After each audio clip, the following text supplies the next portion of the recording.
వేదిక మీద ఉన్నటువంటి పెద్దలందరికీ, ఈరోజు ఉద్యోగ విరమణ చేస్తూ ఉన్న మిత్రులు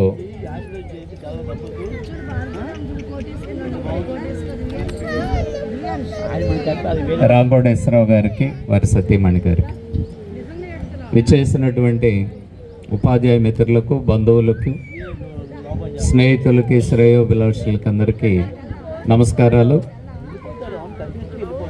సుదీర్ఘకాలం ఉపాధ్యాయునిగా పనిచేయడం అంటే చాలా ఓర్పు, సహనము కావాలి. 38 సంవత్సరాల కాలంలో విద్యారంగంలో అనేకమైనటువంటి మార్పులు చోటు చేసుకున్నాయి.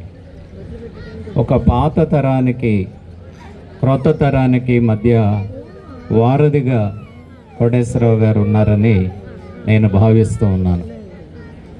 38 సంవత్సరాలు ఉపాధ్యాయునిగా పనిచేశారంటే బహుశా ఆయన 24 సంవత్సరాల్లో ఉద్యోగంలో చేరి ఉండొచ్చు. అప్పటికి మేసాలు కూడా సరిగా వచ్చి ఉండకపోవచ్చు. నూనూగు మేసాల నవయవనుడుగా ఉద్యోగంలో చేరారు. అప్పటికి పెళ్ళి అయిందా? అవలా.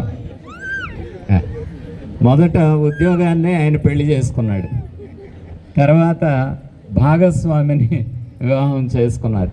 ఎందుకు చెబుతున్నాడంటే ఆయన వృత్తినే మొదటగా ప్రేమించే వ్యక్తి.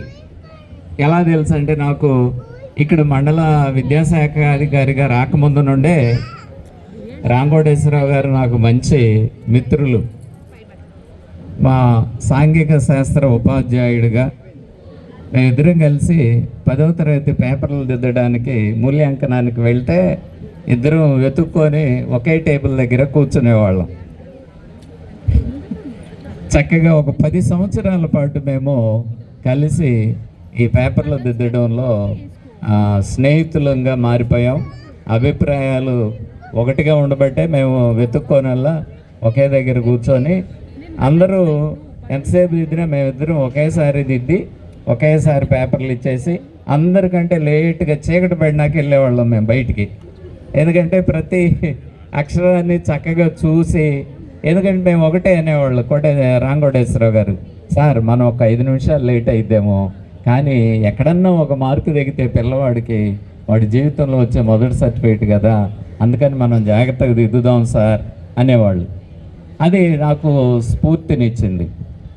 తర్వాత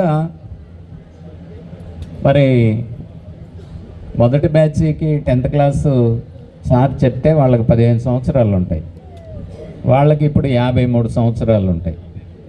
అంటే ఇంకొక 9 సంవత్సరాలు వాళ్ళు కూడా రిటైర్ అవుతారు.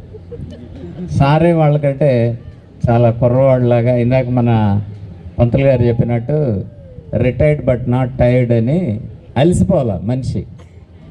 కానీ నిన్న నేను చూశాను, రిటైర్మెంట్కి దగ్గరగా ఉన్న నిన్నటి రోజు చాలా మేమిద్దరం ఏం మాట్లాడుకోవాలా, ఆయన నన్ను చూసినవాడు, నేను ఆయన చూసినవా. ఏంటి అంటే ఒక కొత్త ఉత్సాహం మనిషిలో కనబడుతుంది. అంటే ఈరోజు ఉపాధ్యాయునిగా విధులు నిర్వహించడం అనేది చాలా చాలా ఒత్తిడితో కూడుకున్నటువంటి పని అయిపోయింది.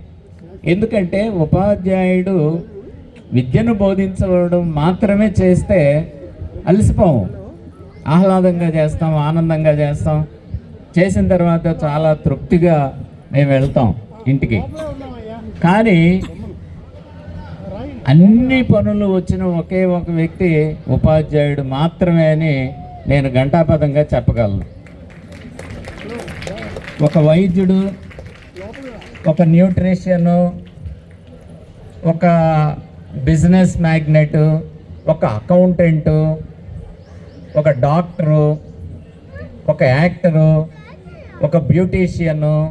ఈ మధ్య ముస్తాబు అనే ఒక ప్రోగ్రాం పెట్టారు. ముస్తాబు తెలుసుగా, అదే దోవాలి.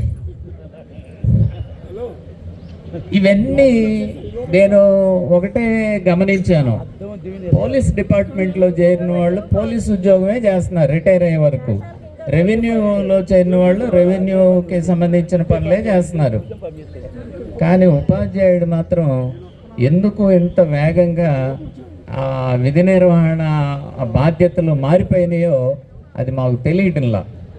సో ఈ ఒత్తిడిలో రేపు మనం బడికి వెళ్ళిన తర్వాత ఏ కొత్త పని చేయడానికి సిద్ధంగా ఉండాలి అనేటువంటి ఒత్తిడి ఉపాధ్యాయులకి ఉంది. ఇది ఒకవైపు అయితే, రెండో వైపు ఏముందంటే పిల్లలు కూడా మారుతారుగా. మరి ఆ రోజుల్లో ఉపాధ్యాయుడు ఏం చెప్తాడా అని ఎదురు చూసే పిల్లలు, ఉపాధ్యాయునికి భయపడే పిల్లలు ఉండేవాళ్ళు. ఈరోజు పరిస్థితి తారుమారు అయిపోయింది.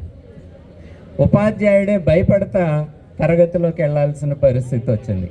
ఏ విద్యార్థి ఏం చేస్తాడో, ఎలా దాడి చేస్తాడో, ఎలా మనల్ని మాట్లాడతాడో అనేటువంటి పరిస్థితి ఈరోజు ఉంది. ఎందుకు చెప్తున్నాడంటే వీటన్నిటినీ ఆయన చూశాడు.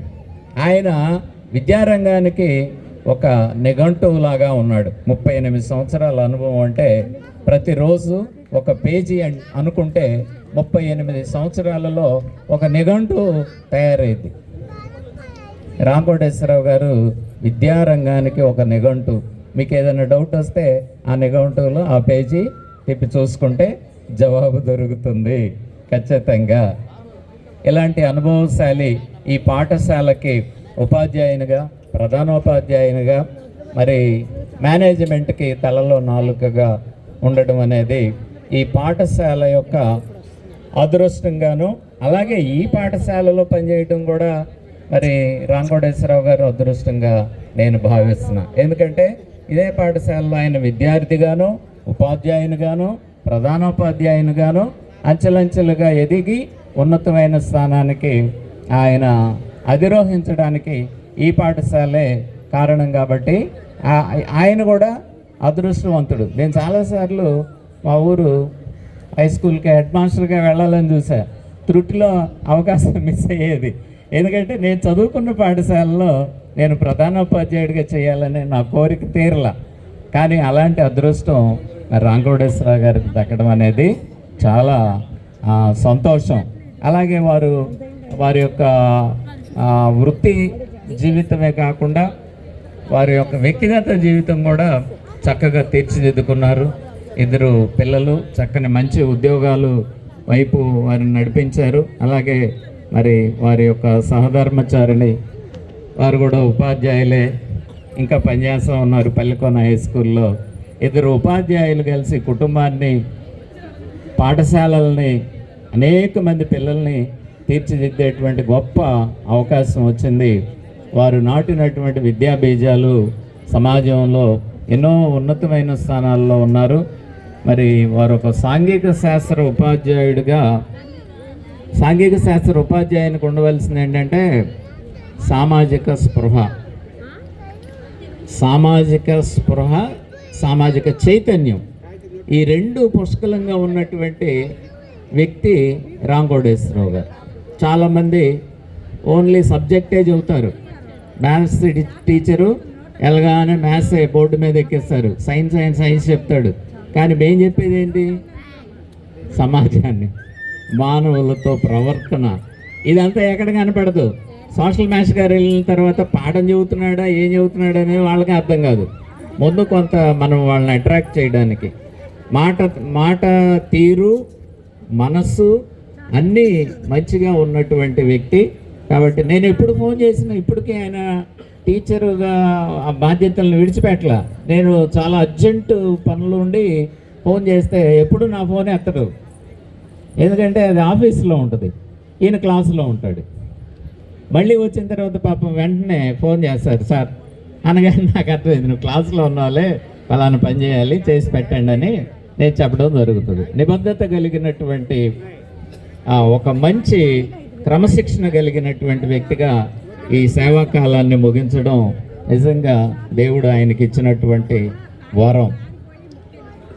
మరి ఉద్యోగ విరమణ తర్వాత కూడా వారు అలాగే ఆయురారోగ్యాలతో, సుఖ సంతోషాలతో తన ప్రవృత్తి అనేది మనం జీవించుకున్నంతకాలం ఉంటుంది. ఉపాధ్యాయునికి ఉద్యోగ విరమణ లేదు, ఎందుకంటే అది ఉద్యోగం కాదు, అది వృత్తి. వృత్తి అంటే ప్రవృత్తి కూడా ఒకటే అయి ఉంటుంది.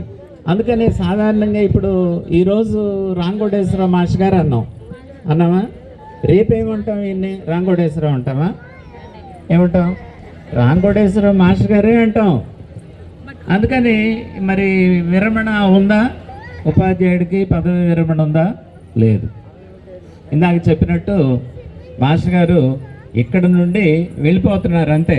అంటే గవర్నమెంట్ ఇచ్చిన 62 సంవత్సరాలు, కానీ ఆయన సమాజంలో ఉంటారు, పెద్దవాళ్ళతో ఉంటారు, పెద్దవాళ్ళకు బోధిస్తారు, అనేకమైన సేవా కార్యక్రమాలు. ఆల్రెడీ బట్టిప్రోలు ఫ్రెండ్స్ అసోసియేషన్ అనేది ఒకటి ఉందనుకుంటా, అందులో సార్ కూడా ఉన్నారు.